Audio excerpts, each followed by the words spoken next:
Station पर मिली लड़की। बारिश की रात थी। दिल्ली रेलवे स्टेशन पर हर कोई अपनी मंजिल की तरफ भाग रहा था, लेकिन एक लड़की प्लेटफॉर्म नंबर 6 पर अकेली बैठी रो रही थी। उसके हाथों में मेहंदी थी, लाल जोड़ा भी पहना था, पर उसकी आंखों में दुल्हन वाली खुशी नहीं, डर था। उसी वक्त वहां आया आरव मल्होत्रा, एक बड़ा बिजनेसमैन जिसके चेहरे पर हमेशा गुस्सा रहता था। वो किसी से बात करना पसंद नहीं करता था, लेकिन जैसे ही उसकी नज़र उस लड़की पर पड़ी, उसके कदम रुक गए। तुम ठीक हो? आरव ने पूछा। लड़की ने जल्दी से आंसू पोंछे। हाँ, मैं ठीक हूँ, लेकिन लोग स्टेशन पर शादी का जोड़ा पहनकर अकेले नहीं रोते। लड़की चुप हो गई। कुछ सेकंड बाद उसने धीरे से कहा, आज मेरी शादी थी, लेकिन दूल्हे किसी और के साथ भाग गया। आरव हल्का सा हंसा। इंटरेस्टिंग। आप मजाक उड़ा रहे हैं? नहीं, बस सोच रहा हूँ, आज मेरी भी शादी थी। लड़की हैरान रह गई। और दुल्हन? उसने पूछा। आरव की आंखें ठंडी हो गई। वो भी मुझे छोड़कर भाग गई। दोनों कुछ सेकंड तक बस एक दूसरे को देखते रहे। दो टूटे हुए लोग एक ही प्लेटफॉर्म पर खड़े थे। तभी आरव के पास फोन कॉल आया। सर, मीडिया आपके घर के बाहर खड़ी है। अगर शादी टूटने की खबर बाहर आई तो कंपनी के शेयर गिर जाएंगे। आरव ने फोन काट दिया। फिर अचानक उसने लड़की की तरफ देखा। एक डील करोगी? कैसी डील? कुछ दिनों के लिए मेरी पत्नी बन जाओ। लड़की शॉक्ड रह गई। क्या? Fake marriage? बस कैमरों के सामने। बदले में तुम्हारी हर परेशानी खत्म। लड़की गुस्से में उठी। मैं कोई किराए की दुल्हन नहीं हूँ, वो जाने लगी, लेकिन तभी पीछे से कुछ लोग आए। अरे यही है वो लड़की। लड़की डर गई। वो उसके घर वाले थे, भागकर हमारी इज्जत मिट्टी में मिला दी। उसके चाचा चिल्लाए। लड़की कांपने लगी। तभी अचानक आरव ने उसका हाथ पकड़ लिया और सबके सामने बोला, ये मेरी पत्नी है। पूरा स्टेशन सन रह गया। लड़की शॉक्ड होकर उसे देखने लगी। अभी आरव मल्होत्रा की बीवी है। कोई हाथ लगाकर दिखाई। उस रात एक अजनबी लड़की दुनिया के सबसे खतरनाक आदमी की पत्नी बन गई, और उसे बिल्कुल नहीं पता था कि आरव उससे शादी क्यों करना चाहता था, क्योंकि उस लड़की का चेहरा बिल्कुल उस लड़की जैसा था जिसकी मौत 3 साल पहले हो चुकी थी। आरव उसे अपने आलीशान बंगले में ले आया। हर नौकर उसे मैम कह रहा था, लेकिन लड़की काव्या अभी भी डरी हुई थी। देखो, आरव बोला, ये शादी सिर्फ दिखावे की है। तुम मेरे कमरे से दूर रहोगी और मैं तुम्हारी ज़िंदगी में दखल नहीं दूंगा। तो फिर आपने मेरी मदद क्यों की? आरव कुछ सेकंड चुप रहा, फिर बोला, क्योंकि तुम्हारा चेहरा किसी से मिलता है। कौन? मैं? मेरी मर चुकी पत्नी। काव्या के पैरों तले जमीन खिसक गई। रात रात को काव्या पानी लेने नीचे गई। तभी उसने एक कमरे से आवाज़ सुनी। कमरा बंद था, लेकिन अंदर किसी लड़की की तस्वीरें थी। सिर्फ तस्वीरें नहीं, पूरी दीवार उसी लड़की से भरी थी, और वो लड़की बिल्कुल काव्या जैसी दिखती थी। तभी पीछे आवाज़ आई, उस कमरे में जाने की इजाज़त नहीं है। काव्या डरकर पीछे मुड़ी। आरव खड़ा था। उसकी आंखें गुस्से से लाल थी। वो लड़की कौन थी? काव्या ने पूछा। आरव कुछ पल चुप रहा, फिर बोला, जिससे मैंने सबसे ज़्यादा प्यार किया और जिसने मुझे धोखा दिया। दिन गुजरने लगे। धीरे धीरे काव्या समझने लगी कि आरव बाहर से जितना कठोर दिखता है, अंदर से वो उतना टूटा हुआ है। वो रातों को सो नहीं पाता। हर रात शराब पीकर उसी बंद कमरे के सामने बैठ जाता। एक दिन काव्या ने पूछा, अगर वो आपको छोड़ गई तो आज भी उससे प्यार क्यों करते हो? आरव मुस्कुराया, क्योंकि कुछ लोग धोखा देकर भी दिल से नहीं निकलते। उस दिन पहली बार काव्या को आरव के लिए दर्द महसूस हुआ, लेकिन उसे नहीं पता था कि असली खेल अभी शुरू हुआ था। क्योंकि जिस लड़की को सच मरा हुआ समझ रहे थे, वो जिंदा थी। वो वापस लौट चुकी थी। असली पत्नी की वापसी। एक रात पार्टी चल रही थी। मीडिया, बिजनेसमैन, पार्टनर, बड़े बड़े लोग। तभी दरवाज़ा खुला और अंदर आई एक लड़की। लाल ड्रेस, वही चेहरा, वही आंखें। आरव के हाथों से गिलास गिर गया। रिया।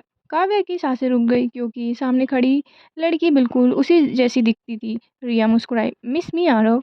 पूरा हॉल सन रह गया, लेकिन असली झटका अभी बाकी था।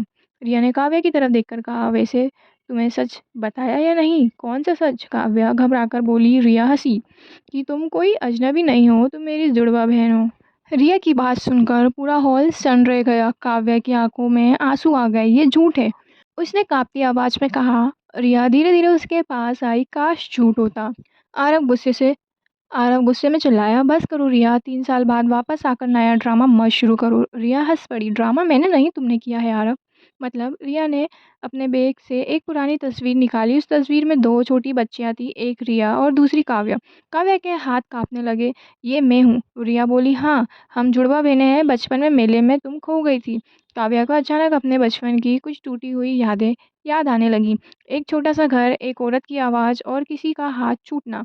उसका सिर दर्द में फटने लगा। आरव सब कुछ शौक होकर देख रहा था, क्योंकि जिस लड़की से वो नफरत करता था और जिस लड़की से उसे प्यार होने लगा था, दोनों बहनें थी। उसी रात काव्या अकेले कमरे में बैठी रो रही थी। मैं आखिर हूँ कौन? तभी दरवाज़ा खुला, आरव अंदर आया। उसने पहली बार बहुत नरमी से कहा, "तुम ठीक हो?" काव्या रोते हुए बोली, "सब लोग मुझे छोड़कर क्यों चले जाते हैं?" आरव कुछ सेकंड उसे देखता रहा, फिर धीरे से उसके आँसू पोंछे, "अब नहीं जाऊँगा।" काव्या ने पहली बार आरव को गले लगा लिया। लेकिन दरवाजे के बाहर खड़ी रिया ये सब देख रही थी और उसकी आँखों में प्यार नहीं, खतरनाक जलन थी। अगली सुबह रिया पूरे घर में ऐसे घूम रही थी जैसे वही असली मालकिन हो। काव्या असहज महसूस कर रही थी। तभी रिया उसके पास आई। तुम सोच रही हो आरव तुमसे प्यार करता है?" काव्या चुप रही। रिया मुस्कुराई, "आरव किसी से प्यार नहीं कर सकता, वो सिर्फ टूटे हुए लोगों को इस्तेमाल करता है।" झूठ। "तो फिर उसने तुम्हें अपनी पत्नी क्यों बनाया?" काव्या के पास जवाब नहीं था। रिया उसके कान में धीरे से बोली, "क्योंकि तुम्हारा चेहरा मेरे जैसा है।"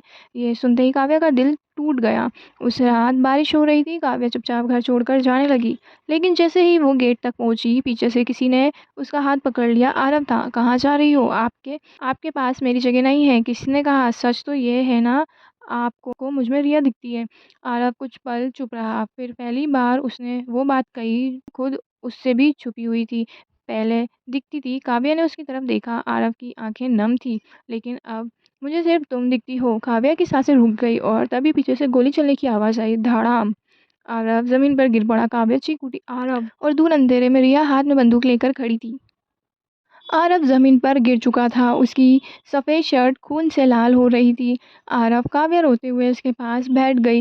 रिया धीरे-धीरे आगे आई। उसने हाथ में बंदूक थी, लेकिन आँखों में आँसू में उसे मारना नहीं चाहती थी। वह काँपती आवाज़ में बोली। काव्या गुस्से से में चिल्लाई, "तो गोली क्यों चलाई?" रिया दर्द में हँसी, "क्योंकि मैं उससे प्यार करती हूँ।" बारिश और तेज़ हो गई। आरव मुश्किल से आँखें खोल पाया। उसने काव्या का हाथ पकड़ लिया। "रो मत, मुझे कुछ नहीं होगा।" लेकिन उसकी आवाज़ कमज़ोर होती जा रही थी। अस्पताल डॉक्टर बाहर आए। "गोली दिल के बहुत पास लगी है। अगले 24 घंटे बहुत इंपॉर्टेंट है।" काव्या वही फर्श पर बैठ गई। उसे पहली बार महसूस हुआ वो सच में आरव से प्यार करने लगी थी। दूसरी तरफ प्रिया पुलिस से बचकर भाग चुकी थी। लेकिन जाते-जाते वो एक सच छोड़ गई। एक ऐसा सच जो सब कुछ बदलने वाला था। अगले दिन आरव अभी भी होश में नहीं आया था। तभी अस्पताल में एक बुजुर्ग आदमी आया। उसे देखकर काव्या चौंक गई। "आप कौन हैं?" उस आदमी ने काँपते हाथों से एक पुरानी डायरी काव्या को दी। "मैं तुम्हारा असली पिता हूँ।" काव्या के पैरों तले ज़मीन खिसक गई। "क्या?" उस आदमी की आंखों में पछतावा था। "20 साल पहले मेले में तुम खो गई थी। तुम्हें बेच दिया गया।" काव्या का दिल रुक सा गया। "किसने?" आदमी रो पड़ा। "रिया की माँ ने।" असली कहानी। रिया और काव्या जुड़वा बहनें थी, लेकिन रिया की माँ सिर्फ रिया से प्यार करती थी क्योंकि ज्योतिष ने कहा था इन दोनों बहनों में से एक लड़की परिवार की बर्बादी बनेगी। रिया की माँ डर गई और उसने छोटी काव्या को मेले में छोड़ दिया। लेकिन सच और भी खतरनाक था क्योंकि वो बर्बादी काव्या नहीं रिया थी। उसी रात काव्या अकेले अस्पताल की छत पर खड़ी रो रही थी। तभी पीछे से आवाज़ आई, "तुम हमेशा रोती रहती हो क्या?" काव्या पलटी। आरव व्हील चेयर पर बैठा था। वो होश में आ चुका था। काव्या भागकर उसके पास आ गई और उसे गले लगा लिया। "आप पागल हैं। आपकी आपको आराम करना चाहिए।" आरव हल्का सा मुस्कुराया। "अगर मैं नहीं आता तो तुम फिर भाग जाती?" काव्या रोते हुए हंस पड़ी। लेकिन तभी आरव का फ़ोन बजा। उसने कॉल उठाया और उसके चेहरे का रंग उड़ गया। "क्या?" काव्या डर गई। "क्या हुआ?" आरव धीरे से बोला, "रिया ने खुद को पुलिस के हवाले कर दिया।" "तो फिर आप परेशान क्यों हैं?" आरव की आवाज़ें काँप गई। "क्योंकि उसने कहा है उसने सिर्फ मुझे गोली नहीं मारी।" "मतलब?" आरव ने डरते हुए काव्या की तरफ देखा। "उसने कहा तुम्हारी मौत भी शुरू हो चुकी है।" "तुम्हारी मौत भी शुरू हो चुकी है।" आरव की बात सुनकर काव्या के हाथ ठंडे पड़ गए। "ये इसका क्या मतलब है?" आरव तुरंत उसे लेकर नीचे आया। कार में बैठते ही उसने अपने सबसे भरोसेमंद आदमी वीर को कॉल किया। "रिया को पुलिस स्टेशन से बाहर मत निकाल देना और उसकी हर बात पता करूँ।" "जी सर।" काव्या डर चुकी थी। "आरव मुझे डर लग रहा है।" आरव ने पहली बार उसका हाथ कसकर पकड़ा। "जब तक मैं हूँ तुम्हें कुछ नहीं होगा।" लेकिन उसे खुद नहीं पता था कि खतरा उनके बहुत करीब आ चुका था। उसी रात आरव काव्या को लेकर वापस बंगला पहुंची। पूरा घर अंधेरे में डूबा हुआ था। अचानक बत्ती अपने आप जल उठी और दीवार पर लाल रंग में लिखा था 7 डेज लेफ्ट।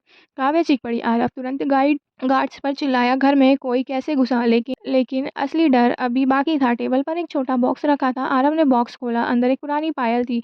काव्या उसे देखते ही कांप गई। "ये तो मेरे बचपन की है।" साथ में एक चिट्ठी थी, "जिस दिन तुम खोई थी उस दिन तुम अकेली नहीं थी।" अगले दिन आरव ने पुराने केस की जांच शुरू करवाई और जो सच सामने आया उसने सबको हिला दिया। 20 साल पहले मेले से सिर्फ काव्या नहीं गायब हुई थी, एक और बच्ची गायब हुई थी, लेकिन उसका रिकॉर्ड अचानक मिटा दिया गया।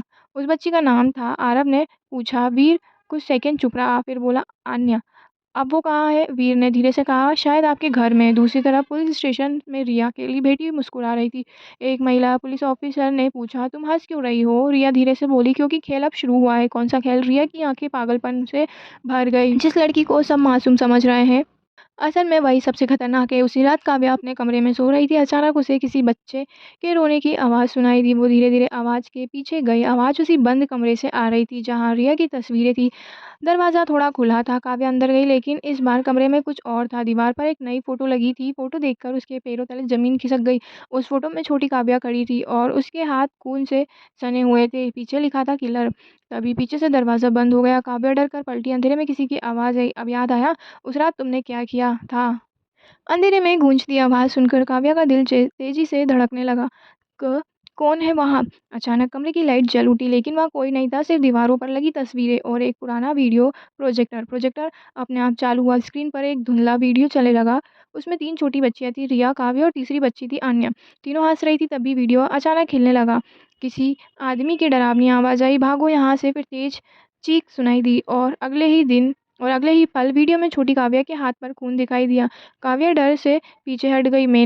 मैंने कुछ नहीं किया। तभी पीछे से आवाज़ आई, सच से भाग नहीं सकती। काव्या पलटी। दरवाजे पर आरव खड़ा था, लेकिन इस बार उसके चेहरे पर प्यार नहीं, शक था। आरव काव्या रोते हुए उसकी तरफ बढ़ी। मैंने कुछ नहीं किया। आरव चुपचाप स्क्रीन की तरफ देखता रहा। फिर ये सब क्या है? मुझे नहीं पता। काव्या रोने लगी। उसे खुद अपनी यादों पर भरोसा नहीं रहा। उसी समय वीर भागता हुआ कमरे में आया। सर, मैंने आन्या के बारे में पता चल गया। आरव तुरंत उसकी तरफ मुड़ा। कहाँ है वो? वीर की आवाज़ काँप रही थी। वो मर चुकी है। कमरे में सन्नाटा छा गया। क्या? काव्या फुसफुसाई। वीर ने धीरे से कहा, 20 साल पहले मेले वाली रात उसकी मौत हो गई थी। कैसे? वीर ने जवाब देने से पहले काव्या की तरफ देखा। फिर धीरे से बोला, पुलिस रिकॉर्ड के अनुसार उसे आखिरी बार काव्या के हाथ के साथ देखा गया था। काव्या का पूरा शरीर कांपने लगा। नहीं नहीं, ये झूठ है। अचानक उसके दिमाग में कुछ चमका। बारिश, चीखे, एक टूटा हुआ झूला और खून। काव्या दर्द से सिर पकड़कर नीचे बैठ गई। मुझे याद आ रहा है। आरव तुरंत उसके पास आया। क्या याद आ रहा है? काव्या डरते हुए बोली, उस रात कोई हमारा पीछा कर रहा था। कौन? एक आदमी। उसकी सांसें तेज हो गई। वो अनाया को पकड़ने वाला था। मैंने उसे धक्का दिया। फिर काव्या की आंखों से आंसू बहने लगे। वो आदमी नीचे गिर गया और अचानक काव्या अचानक चुप हो गई। कुछ सेकंड बाद उसने कांपती आवाज में कहा, अनाया नदी में गिर गई थी। पूरा कमरा सन रह गया। अगले दिन, अगले पल अचानक पूरे बंगले की बिजली चली गई। चारों तरफ अंधेरा फैल गया और तभी ऊपर से किसी लड़की के गाने की आवाज़ आने लगी, धीमी, डरावनी। काव्या का चेहरा सफ़ेद पड़ गया। ये वही गाना है? कौन सा गाना? आरव ने पूछा। काव्या डरते हुए फुसफुसाई, जो अनाया गाती थी। तभी ऊपर से किसी बच्ची की हंसी सुनाई दी और दीवार पर खून से लिखा दिखाई दिया, आई एम बैक। पूरा बंगला डर से भर गया, लेकिन इस बार काव्या भागी नहीं। उसने आंसू पोंछे और धीरे से कहा, अब मैं सच से नहीं डरूंगी। आरव उसके साथ खड़ा हो गया। और मैं तुम्हें अकेला नहीं छोड़ूंगा। अगले दिन पुराने केस की पूरी जांच फिर से शुरू हुई और आखिरकार वो सच सामने आया, जिससे सब कुछ बदल दिया। 20 साल पहले मेले वाली रात आन्या की मौत नहीं हुई थी। उसे एक आदमी ने किडनैप कर लिया था। वही आदमी बच्ची की तस्करी करता था। छोटी काव्या ने आन्या को बचाने की कोशिश की थी, लेकिन उस हादसे के बाद उसे लगा कि आन्या मर गई। असल में काव्या कभी किलर थी ही नहीं। वो तो बचपन से दूसरों को बचाती आई थी। रिया का सच। रिया पुलिस स्टेशन में बैठी रो रही थी। उसे एहसास हो चुका था कि उसकी जलन ने सब बर्बाद कर दिया। वो हमेशा डरती रही कि कहीं आरव उसे छोड़कर काव्या से प्यार न करने लगे, और वही डर उसे पागल बना गया। रिया ने काव्या से मिलने की आखिरी इच्छा मांगी। जब दोनों आमने सामने आए, रिया फूट फूट कर रो रही थी। मैंने हमेशा तुम्हें नफरत की, लेकिन गलती मेरी थी। काव्या की आंखें भी भर आई। रिया ने कांपते हुए उसका हाथ पकड़ा। क्या तुम मुझे माफ़ कर सकती हो बहन? कुछ सेकंड तक सन्नाटा रहा। फिर काव्या ने उसे गले लगा लिया और नफरत नहीं, रिया रोते हुए मुस्कुराने लगी। 3 महीने बाद आरव और काव्या की ज़िंदगी धीरे धीरे सामान्य होने लगी। अब उसके बीच कोई झूठ नहीं था, कोई डर नहीं, सिर्फ प्यार। एक शाम आरव काव्या को उसी रेलवे स्टेशन पर ले गया जहाँ उनकी पहली मुलाकात हुई थी। बारिश फिर हो रही थी। आरव घुटनों पर बैठ गया। काव्या हैरान रह गई। आरव मुस्कुराया, पहली बार तुम्हें मजबूरी में पत्नी बनाया था। उसने जेब से अंगूठी निकाली, लेकिन इस बार दिल से बनाना चाहता हूँ। काव्या की आंखों में आंसू आ गए। काव्या, क्या तुम सच में मेरी पत्नी बनोगी? काव्या हंसते हुए रो पड़ी। हाँ। स्टेशन पर खड़े लोग ताली बजाने लगे और उसी बारिश में दो टूटे हुए लोगों की अधूरी कहानी आखिर पूरी हो गई। कुछ दूर खड़ी रिया मुस्कुरा रही थी। उसने धीरे से कहा, अब आखिरकार तुम दोनों खुश हो। रिया पीछे मुड़ी और चली गई, इस बार हमेशा के लिए। और आरव ने काव्या का हाथ कसकर पकड़ लिया, क्योंकि अब उसे खोने का डर खत्म हो चुका था। And this was the happy ending. आपको कहानी कैसी लगी? Please press the bell icon and subscribe for more if you like this story.